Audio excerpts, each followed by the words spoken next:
In this video, we're going to talk about 3.2 properties of solids under intermolecular forces and properties. Specifically, we're going to talk about different types of properties relating to solids. And so I want you to think about solids in terms of their general properties and why is it that they're able to have strength in them. We're going to talk about heat of fusion, heat of vaporization, vapor pressure, covalent network solids, biomolecules, synthetic polymers, and metals. So the first question I want to ask you is why is it that salt conducts electricity, specifically when salt is dissolved in a liquid versus when it is not? And it's very simple to really think about this in terms of polarity. So salt has a charge in it. When an ionic bond forms, it has sodium actually has a positive charge. Chlorine has a negative charge, and when they combine together, they form a very, very strong bond. In this case, these are soluble in polar solvents because of the fact that they have these ionic charges on them.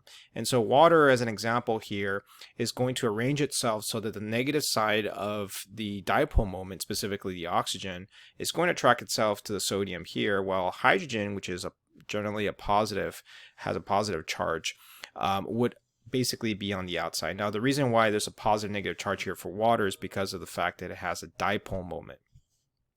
Now, because of this, it's able to conduct electrical current because the charged particles are now going to be able to freely move around here. Now, when they are not dissolved in water, the charged particles are not going to be able to move around because the sodium and the chlorine are connected to each other, forming a neutral compound. And so the higher the concentration of these ions, the more likely you're going to get a higher conductivity. Because if you imagine the charged particles moving through the spaces between these two different molecules, what you'll find is that the water enables the electrical current to get through. And so the answer to this question is, why is it that water dissolves when dissolved in salt dissolves in water? Why is it able to conduct electrical current? It's because these ions that are being formed due to the fact that water surrounds them allows this charge to continuously go through them. And so it's basically the movement of electrical charge that really allows conductivity to occur, and generally is going to occur in polar solvents like water because of the fact that it has these excess charges.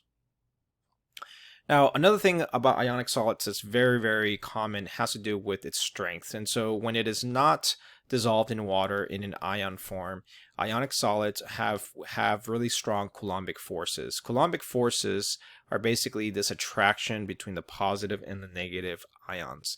And so if you take a look at sodium and chlorine again as a previous example for salt, what they're going to do is be so attracted to each other that they're going to have, it's going to be very difficult to break them. In fact, if you actually want to melt them down, you would have to really heat up the area to break these charges, these basically this attraction apart. They're also very hard because what they do is they form these crystalline structures, these crystal structures that you'll find. And looking at this picture, you can kind of see the way they're arranged. Basically, they arrange them in order to maximize attraction and minimize repulsion. And by doing that, they form these very interesting crystal structures. They're also very, very hard, meaning that they're not a liquid, they're not a gel form, they're extremely very strong solids. And what they have is very low volatility, which means they're not really moving a lot. They're very stable type of molecules. And so strong bonds are a very common property of ionic solids because of that Coulombic attraction. Now, let's talk about like breaking apart salts and things like that. So if you take a look at salt, for example, they are going to have a different types of planes, what they call them. And planes pretty much is that when you arrange them in a 3D structure, you have to alternate the charges. So you're going to put a positive charge, a negative charge, and so on. But what happens is that they're actually not malleable, unlike something like metal, like for example aluminum foil, or let's just say gold as an example. And the reason why it's because when you actually line them up, they're actually going to be extremely well stuck together or attracted to each other. And so if you actually go ahead and want to break this, which you can, and let's assume you use a hammer, what you're going to do is you're going to shift these charges up or down. So let's say I hit this hammer down and then move these positive charges lower. What I'm actually going to do is create some sort of repulsion. So no longer do you have a positive charge next to a negative. now you're going to have two positive charges, which eventually repel each other and break. And so that's what they call brittle structure. So the term brittle basically means that you can kind of like cleave them or kind of crack them at some point. And so you usually find these with like think of like glass as an example. When you kind of crack glass, it kind of shatters in that part, and so that's really what we're talking about. Even though glass is made from a different ion structures, the idea is still the same. You have this repulsion of charges. Now, properties of molecular solids are a little different. So molecular solids are anything that basically is not ionic, and usually what happens there is that they do not conduct electrical current. So if you're talking about anything that is, let's just say, non-ionic, it won't conduct electrical current when it is dissolved in water. And so the classic example of this is like sugar. So sugar is a great example of something that when you put into water, it does not conduct electrical current. And the reason is because the molecules have no net charges, and these electrons are actually held really tightly within the covalent bond structure. So very different versus ionic, where ionic, you have an attraction or a transfer of electrons. Here, you're actually having this sharing of electrons. And these lone pairs and these covalent bonds are basically kind of taking them up, and they're tightly held in these areas. And so these acids are molecules that can ionize and can conduct electricity. So we have situations where we have things like acids, right? So for example, if you get an acid, which is, obviously a molecular structure, something like hydrochloric acid, you can actually ionize that and still conduct electrical current. But if you have something like, for example, sugar, sugar does not conduct electricity when it dissolves in water because it doesn't have that net charge. And so the only exception to this rule is when you're starting to get things like an acid, like hydrochloric acid, hydrofluoric acid, and so on, is that they can actually conduct it even though they're considered to be obviously a covalent structure. So we're talking about really solids when dissolved. Another property by molecular solids is that they're held together by what they call these intermolecular forces. And intermolecular forces are basically these forces held between different molecules.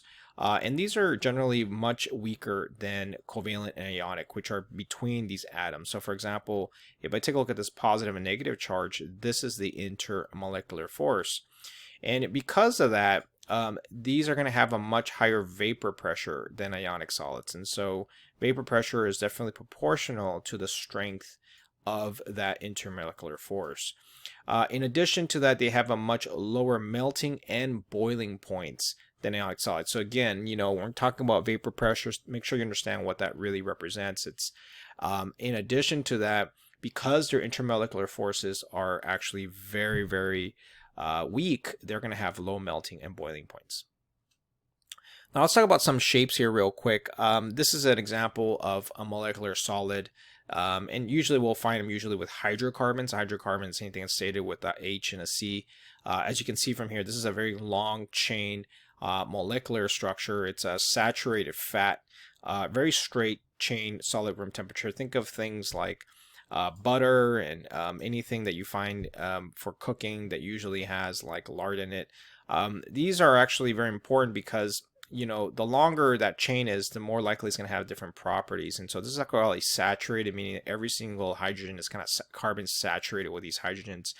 On an unsaturated fat, this is actually bent. It has a little bit of a bent structure here, just because of the fact that it's unsaturated, it doesn't have the hydrogens in here. And this is going to be usually a liquid, meaning that the IMF forces are going to be a little weaker, which means that it's not going to retain that solid structure. So generally speaking, molecular shape does play a role in the state of matter it has.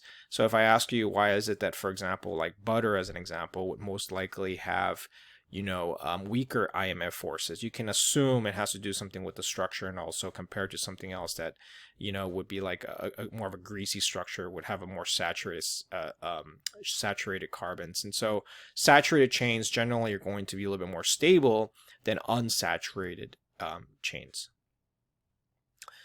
In a solid, the molecules are going to be held together by a regular pattern that they're going to, again, same idea as ionic solids, you're going to want to minimize that repulsion but maximize that attraction. So what you'll see is the arrangement is going to give different structures for these molecules depending on how they're arranged as well.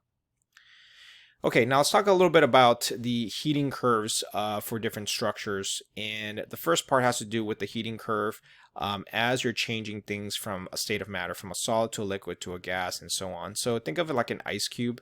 If you want to melt something down, you're going to be using what they call your delta H of fusion. So how much heat it takes to actually transform that state of matter to a liquid. And so normally you're going to have a certain amount of heat of fusion. At that point, the temperature will rise.